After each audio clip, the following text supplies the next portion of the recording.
नमस्कार, welcome to this YouTube channel. आज हम आपको एक एक्सक्लूसिव तस्वीर दिखा रहे हैं। मैं आज हूँ बाबा काशी विश्वनाथ की नगरी वाराणसी में। वाराणसी की बदली हुई तस्वीर आपने बहुत जगह देखी होगी, लेकिन इतनी डिटेल में और इतनी सारी बातों के साथ आज पहली बार आपको दिखा रहे हैं।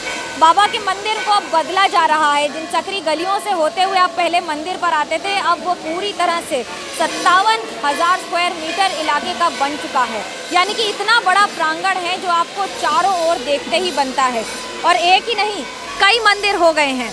यानी कि बाबा विश्वनाथ का मंदिर सबसे प्रथम, सर्वोत्तम, और ध्वज जो करीब 60 फुट ऊंचा है, वो अभी भी इस पूरे प्रांगण और इस पूरे इलाके का सबसे ऊंचा ध्वज है। ये खासियत है इस मंदिर की, जिसे अब एकदम नवीन अंदाज में पेश किया जा रहा है।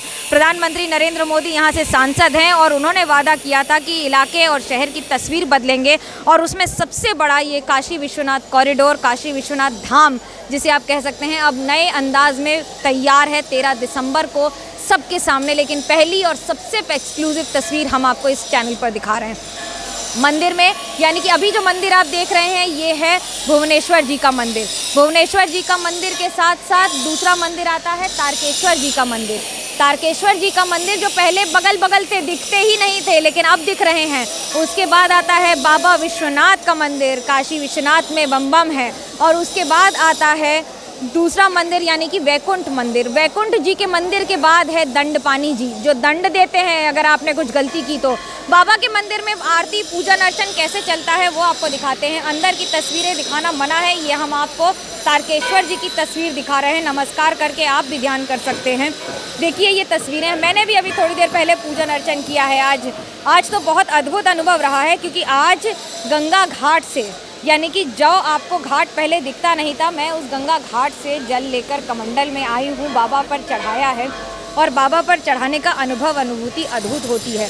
ये जो पीछे आप पूरा प्रांगण देख रहे हैं, ये अब बदल गया है। पहले यहाँ करीब 400 घर हुआ करते थे। इन 400 घर को तोड़कर 57,000 स्क्वायर फीट इलाके में, यानी कि मंदिर से लेकर आपको सीधे दिखाई देगी अब गंगा मैया। 350 मीटर का ये डिस्टेंस हो जाएगा, जो कभी किलोमीटर दर किलोमीटर हुआ करता था। और किलोमीटर के किलोमीटर आपको चल कर आना पड़ता था, घाटों से होते हुए, घूमते हुए, गलियों से होते हुए। लेकिन एक तस्वीर आपको बड़ी ज़रूरी है दिखाना।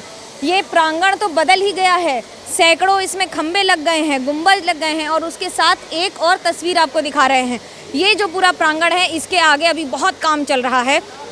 300 मीटर के इस काम में इतनी सारी परिवर्तन कर दिए गए हैं। यानी कि अब आपको मंदिर से थोड़ा सा बाहर जाते ही, भव्य दरवाजे से जाते ही आपको दिखेगा, पहले माँ गंगा का दर्शन होगा। उसके बाद फैसिलिटेशन सेंटर, यानी कि टूरिस्ट फैसिलिटेशन सेंटर बनाए गए हैं। उसके साथ रहने के लिए जगह करीब 18 गेस्ट हाउस, गेस्ट रूम्स बनाए गए हैं। साथ ही साथ यूटिलिटी सेंटर्स बनाए गए हैं। और यूटिलिटी सेंटर के अलावा यहाँ पर आने वालों के लिए गैलरी, म्यूज़ियम, वाराणसी गैलरी, वो सारी तस्वीरें जो अब तक आपने किताबों में, पन्नों में पलट पलट के देखी हैं, लेकिन अब ये बदलती तस्वीर के साथ है। आपको हम नक्काशी का काम दिखाएं, इतनी महीन नक्काशी की गई है और ध्यान रखा गया है। देखिए ऊपर से पानी निकालने के लिए नालियाँ भी जो बनी हैं, उसको भी गौमुख जैसा या फिर सिंहमुख जैसा रखा गया है। इतनी खूबसूरत कसीदाकारी है कि अगर ऊपर पानी जमेगा तो वो दिखाया जाएगा। और ये युद्ध स्तर पर काम हो रहा है। करीब 1000 करोड़ से ज़्यादा के इस प्रोजेक्ट में वाराणसी की नई तस्वीर है। बाबा के दर्शन करने के लिए अभी तक ये माना जाता था कि जो 10 किलोमीटर का घेरा है, यानी कि 10 किलोमीटर के घाट हैं वाराणसी के, वहाँ पर जब माँ गंगा के ऊपर चंद्रमा की रोशनी पड़ती है, वो देखते ही बनती है। माँ गंगा यहीं पर चंद्रमा के पूरे स्वरूप में काशी के घाट पर अपनी खूबसूरती, अपना समर्पण माँ, यानी कि बाबा के मंदिर के सामने समर्पित रखती हैं। बाबा की ही जटा से निकलती हैं। और आप ध्यान रखिए कि काशी में ही ये खासियत है। काशी की अनुभूति अलग है। काशी का पूरा जो यहाँ की अनुभूति है, वो पूरी तरह से अलग हो जाती है। इस नए मंदिर को देखते हैं तो आपको कैसा लगता है, क्या क्या बदला है? पहले इतने वर्षों से हैं यहाँ पर। पहले यहाँ का जो बाबा के आसपास के जो क्षेत्र थे, बहुत कंजेस्टेड था। माननीय प्रधानमंत्री जी की प्रेरणा से बहुत ही सुंदर भव्य बन गया है। हम लोग यहाँ पंडा समाज की तरफ से पहले प्रधानमंत्री जी को बधाई देते हैं। कितना सुंदर भव्य कॉरिडोर का विश्वनाथ धाम का निर्माण उन्होंने करवाया और भव्यता यहाँ पे बढ़ गई है। और बाबा विश्वनाथ जी की कृपा माननीय प्रधानमंत्री जी के ऊपर सदैव बनी रहे। जो ध्वज है इसकी खासियत क्या है, अंदर दर्शन की खासियत क्या है? पहले मंदिर और गंगा एक साथ नहीं दिखते थे, अब दिख रहे हैं। पहले यहाँ पे कहा गया गलियाँ यहाँ की फेमस थी, एक गली से कई किलोमीटर तक का सफ़र लोग तय कर लेते थे। अब वो गलियाँ जो है हट गई और वो गंगा घाट से जो कॉरिडोर का निर्माण हुआ है स्वयं एकदम बाबा विश्वनाथ जी के धाम तक आएगा। यात्री भी इससे बहुत खुश रहेंगे और यहाँ के स्थानीय लोग भी बहुत खुश हैं। आप कैसे देखते हैं इस नए परिवर्तन? पहले तो मैं नरेंद्र मोदी जी का बहुत बहुत धन्यवाद देता हूँ कि कॉरिडोर का भव्य निर्माण करवा रहे हैं। आदरणीय मोदी जी के देख रहे हैं जो काम चल रहा है, काफ़ी विकास के लिए चल रहा है, ये जनता के लिए भी चल रहा है। आपके लिए क्या अनुभव है ये, क्योंकि आप तो इतने वर्षों से हैं लेकिन काशी ऐसा दिखता नहीं था मंदिर पर? नहीं, हमारे लिए बहुत अच्छा अनुभव है, हमारे लिए बहुत अच्छा अनुभव है। मोदी जी को इसीलिए तो मैं बधाई दे रहा हूँ।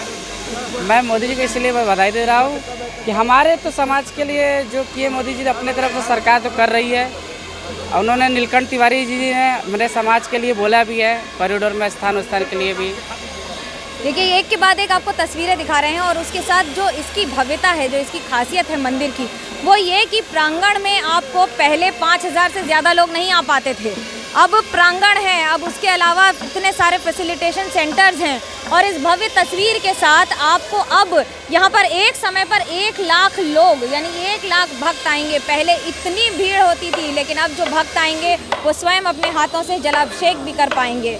यही है नई काशी की तस्वीर, यही है नई काशी की शुरुआत, यही है नए वाराणसी की नींव, यही है नए वाराणसी की तस्वीर। कैमरा पर्सन सूरज दा के साथ मनोज्ञा लोईवाल इस यूट्यूब चैनल के लिए।